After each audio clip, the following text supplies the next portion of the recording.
হে WhatsApp everyone, কি অবস্থা, কেমন আছেন সবাই? আশা করছি আপনারা সবাই খুবই ভালো আছেন। যদি আপনাকে জিজ্ঞেস করা হয় পৃথিবীতে কোন রাইফেল দিয়ে সবচাইতে বেশি মানুষ মারা হয়েছে এবং সেটি এমন একটি রাইফেল যেটা কম বেশি প্রায় সকলেই চিনেন, তখন আপনার উত্তর কি হবে? আচ্ছা, আমি বলে দিচ্ছি। সেই রাইফেলটির নাম হচ্ছে বহু পরিচিত AK-47। তো আজকের এই ভিডিওতে আমরা এমন একটি মুভি সম্পর্কে দেখব যেখানে একজন সামান্য রাশিয়ান সৈনিক কিভাবে তার কঠোর পরিশ্রম এবং জেদের মাধ্যমে এই AK-47 রাইফেলটি তৈরি করেছিল। আর হ্যাঁ, এই মুভিটি কিন্তু সত্যি ঘটনার উপর নির্মিত। মানে AK-47 রাইফেলটি যিনি তৈরি করেছেন সেই মিখাইল কালাশনিকভের বায়োগ্রাফির উপরেই এই মুভিটি তৈরি করা হয়েছে। তো যাই হোক, আমরা আর বেশি কথা না বাড়িয়ে চলুন ভিডিওর মূল পয়েন্টে চলে যাই। মুভির শুরুতে আমরা দেখতে পাই একটি ছোট্ট বাচ্চা পাইপের মতো একটি জিনিস দিয়ে কি যেন বানানোর চেষ্টা করছে। এরপরে দৃশ্যের পরিবর্তন হয়ে আমাদের দেখানো হয় 1941 সাল, অর্থাৎ দ্বিতীয় বিশ্বযুদ্ধের সময়। তখন রাশিয়া এবং জার্মানির মধ্যে যুদ্ধ চলছিল, আর এই যুদ্ধটি ব্যাটেল অফ রাইশাক নামে পরিচিত ছিল। তো তখন আমরা দেখতে পাই যুদ্ধের ময়দানে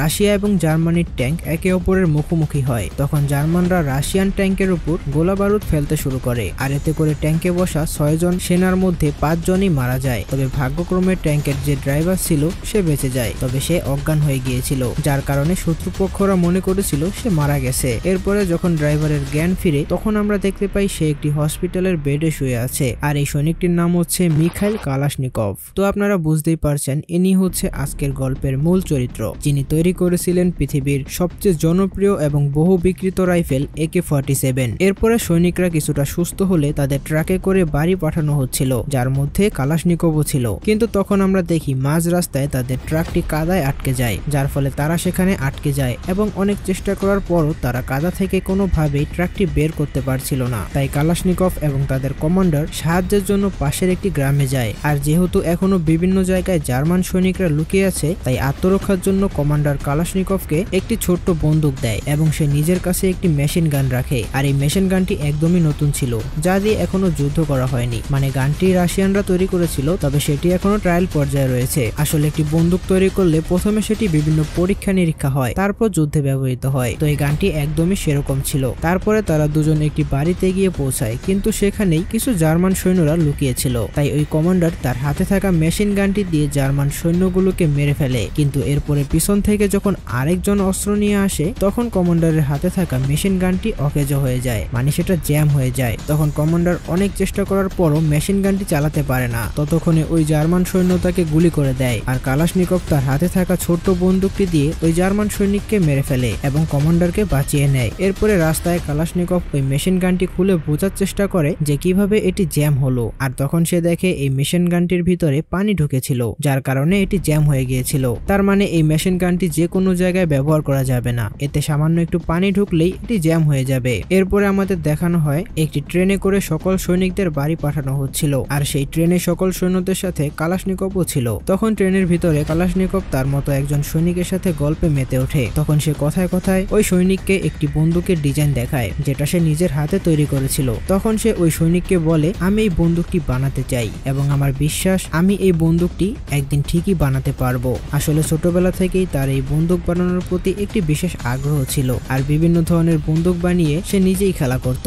এরপরে কালাশনিকভ কথা বলতে বলতে ম্যাটান নামের একটি স্টেশন দেখতে পায়, যেখানে রাশিয়ান সেনাবাহিনীর অস্ত্র কারখানা ছিল। তো কালাশনিকভ তার স্বপ্ন পূরণ করতে যুদ্ধের মধ্যে বাড়ি না গিয়ে এখানেই নেমে পড়ে এবং হাঁটতে হাঁটতে চলে যায় সেই বন্দুক তৈরির কারখানায়। তখন সেখানে একজন সিনিয়র অফিসারকে সে তার বন্দুকের ডিজাইনটি দেখায় এবং বলে এই বন্দুকটি সে বানাতে চায়। কিন্তু সিনিয়র অফিসার তাকে একদমই পাত্তা দেয় না, কারণ সে মনে করে সামান্য একজন সৈনিক, সে আবার কিভাবে বন্দুক তৈরি করবে। তাই তারা কালাশনিকভকে সেখান থেকে বের করে দেয়, যার কারণে সে একদমই হতাশ হয়ে পড়ে। কিন্তু তখনই সে তাদের জেনারেলকে দেখতে পায়, মানে যার অধীনে সে যুদ্ধ করেছে। তো তখন সে দৌড়ে তার কাছে যায়, তার সাথে কথা বলে এবং তার ওই বন্দুকের ডিজাইনটি তাকে দেখায়, আর তার কাছে অস্ত্র কারখানায় কাজ করার জন্য অনেক জোরাজোরি করতে থাকে। তখন জেনারেল তার এই আগ্রহ এবং জেদ দেখে তার কথায় রাজি হয়ে যায় এবং তাকে একটি চিঠি লিখে দিয়ে বলে, এটা তুমি অস্ত্র কারখানার কমান্ডারকে দেখাবে, তাহলে সে তোমাকে পারমিশন দিয়ে দেবে। এরপরে কালাশনিকভ আবারও সেই অস্ত্র কারখানায় গিয়ে সেখানকার কমান্ডারকে ওই চিঠিটি দেখায়, আর তখন ওই কমান্ডার তাকে কাজ করার জন্য পারমিশন দিয়ে দেয়। তারপর সে সেখানে কাজ করা শুরু করে এবং অনেক আগ্রহ নিয়ে তার বন্দুক বানানোর কাজ শুরু করে। আর আমরা দেখতে পাই তার এক হাত কিন্তু এখনো অকেজো, যার কারণে তার কাজ করতে অনেক সমস্যা হয়। কিন্তু তারপরও সে হার না মেনে পুরো দমে বন্দুক বানানোর চেষ্টা করছে। আর তারপরে তার আগ্রহ এবং জেদ দেখে ওখানে থাকা সকল ওয়ার ওয়ার্কাররা তাকে সাহায্য করতে শুরু করে এবং অবশেষে সেই বন্দুকটি তৈরি হয়ে যায়। এরপরে কালাশনিকভ সবাইকে নিয়ে সেই বন্দুকটি পরীক্ষা করতে যায় এবং পরীক্ষার পরে এর ফলাফল খুবই ভালো আসে। আর এর ফলে কালাশনিকভ সিদ্ধান্ত নেয় তার এই বন্দুকটি সে সেনাবাহিনীদের বড় যে অফিসার রয়েছে তাকে দেখাবে। তো যেমন ভাবা তেমন কাজ। এরপরে সে সেখানে থাকা একজন সুপ্রিয়র জেনারেলের কাছে যায়। তখন সেখানে জেনারেলের একজন গার্ড তাকে জিজ্ঞেস করে সে কি কাজে এখানে এসেছে। তখন কালাশনিকভ তাকে তার বন্দুকটি দেখায়, কিন্তু সে বন্দুকটি দেখে উল্টো ওই গার্ডস ভাবে কালাশনিকভ হয়তো হামলা করতে এসেছে, তাই তারা কালাশনিকভকে সেখান থেকে বের করে দেয়। তবে তার বন্দুকটি তারা রেখে দেয়। এরপরে সেখানে সুপ্রিয়র জেনারেল আসলে তাকে সেই বন্দুকটি দেখানো হয়, আর এই বন্দুকটি দেখে জেনারেল খুবই পছন্দ করে, যার কারণে সে কালাশনিকভকে আবারও ভিতরে ডাকে এবং তাকে বলে তোমার এই বন্দুকটি আমার ভীষণ পছন্দ হয়েছে, তবে তোমাকে এই বন্দুকটিতে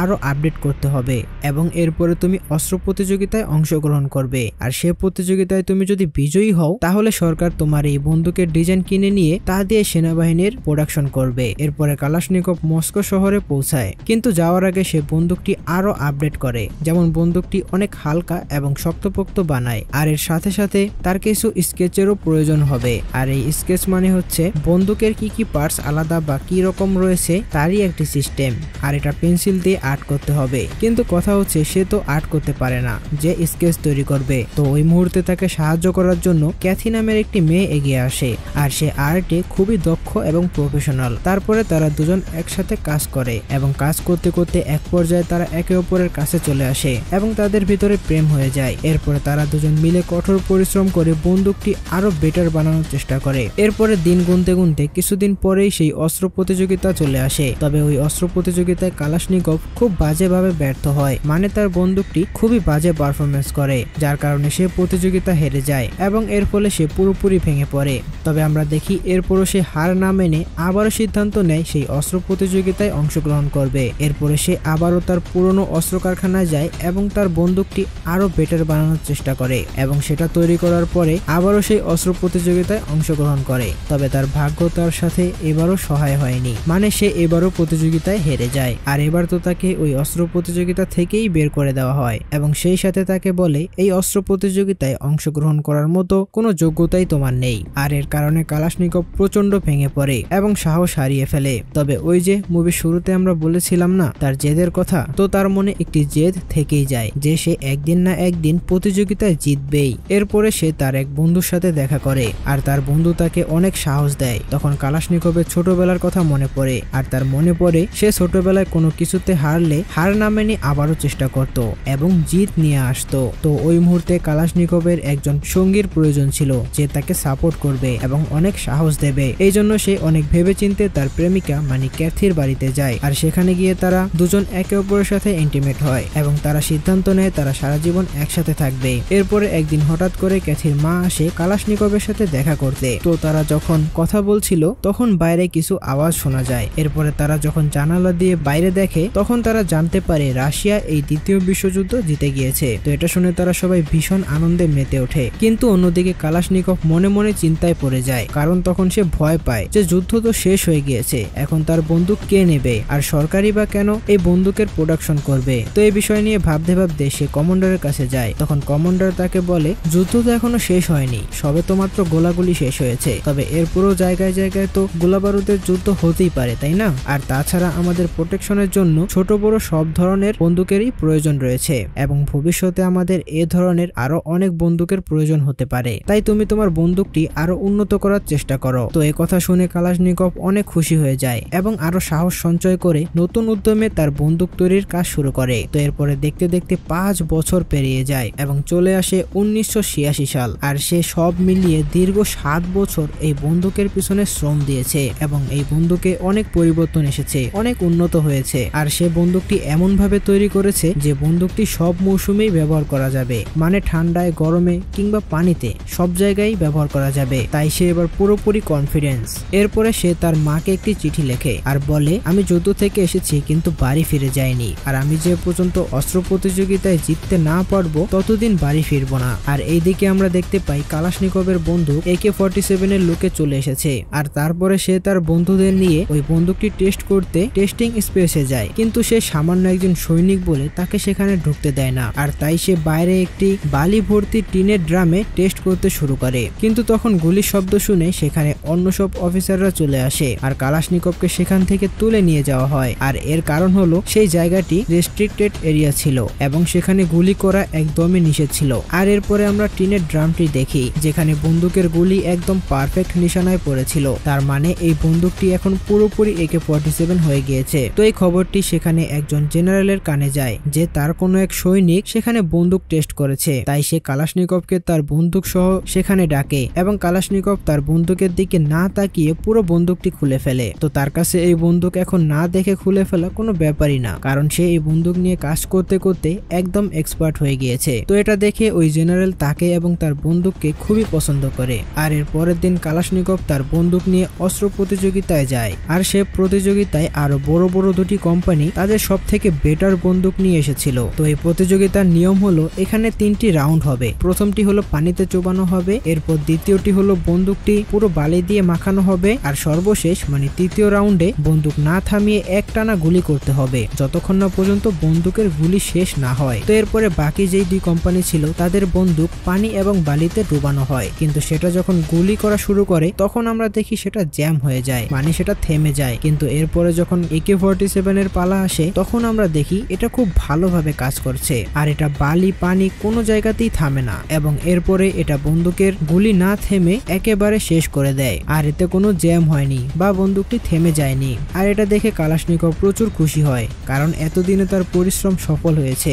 এরপরে কালাশনিকভ প্রতিযোগিতায় জয়ী হয়ে বাড়িতে ফিরে আসে এবং কেথিকে এই কথা বলে। আর এটা শুনে সে খুবই খুশি হয়ে যায় এবং কালাশনিকভকে জড়িয়ে ধরে। আর তখন সে কালাশনিকভকেও একটি সুখবর দেয় এবং বলে সে প্রেগনেন্ট। এটা শুনে কালাশনিকভ আরো খুশি হয়ে যায়। তো এরপরে কালাশনিকভকে সুপ্রিয়র জেনারেল ডাকে এবং তাকে বলে তার এই বন্দুকের কমার্শিয়াল প্রোডাকশন শুরু হয়ে গিয়েছে। আর তখন জেনারেল তাকে বলে তুমি শেষবার কবে তোমার মায়ের সাথে দেখা করতে গিয়েছিলে? তখন কালাশনিকভ বলে আমার এত দেরি হয়ে গিয়েছে যে আমি এখন আমার মায়ের চেহারাই প্রায় ভুলতে বসেছি। তারপরে ওই জেনারেল কালাশনিকভকে সৈন্যদের সামনে নিয়ে যায় আর তখন আমরা দেখতে পাই সকল সৈন্যদের হাতে কালাশনিকভের বানানো AK-47 রয়েছে। আর তখন জেনারেল সকল সৈনিকদের সামনে দাঁড়িয়ে বলে এই অসাধারণ বন্দুকটি আমার সাথে দাঁড়িয়ে থাকা এই সৈনিকটি বানিয়েছে। আর তখন কালাশনিকভকে সম্মান জানানোর জন্য সকলে তালি বাজাতে থাকে। আর তারপরে জেনারেল কালাশনিকভকে বুকে টেনে নেয় এবং তাকে বলে এখন সময় এসেছে তুমি তোমার মায়ের সাথে দেখা করতে যাও। আর এরপরে কালাশনিকভ প্রায় 10 বছর পরে তার স্ত্রী এবং 2 মেয়েকে নিয়ে তার মায়ের সাথে দেখা করতে যায়, মানে তার গ্রামের বাড়ি যায়। আর যেখানে তার মা কান্না করতে করতে তাকে জড়িয়ে ধরে। তো এভাবেই মুভিটি এখানেই শেষ হয়ে যায়। তবে শেষ করার আগে আপনাদের একটু জানিয়ে দেই, আপনারা হয়তো ভাবতে পারেন যে এই বন্দুকটির নাম AK-47 কেন দেওয়া হয়েছে। তো এর মানে হচ্ছে এতে অটোমেটিক আর কেতে কালাশনিকভ এবং 47 বলতে বোঝানো হয়েছে 1947 সালের কথা, যখন এটা রাশিয়ান সেনাবাহিনীতে এসেছিল। তো এই মুভিটির থেকে চাইলে আমরা অনেক কিছুই শিখতে পারি, যেমন হেরে যাওয়ার পরও হার না মেনে নিজের উপর বিশ্বাস রেখে পরিশ্রম করতে হবে। আর আমাদের একটা কথা সবসময় মাথায় রাখতে হবে, কঠোর পরিশ্রমের পরেই কিন্তু তার ফল আসে। তো যাই হোক, আজকের এই ভিডিওটি আপনাদের কাছে কেমন লাগলো তা অবশ্যই আমাদের জানাবেন। আর দেখা হবে পরের কোনো এক ভিডিওতে। ততক্ষণ সবাই ভালো থাকবেন, সুস্থ থাকবেন। আল্লাহ হাফেজ।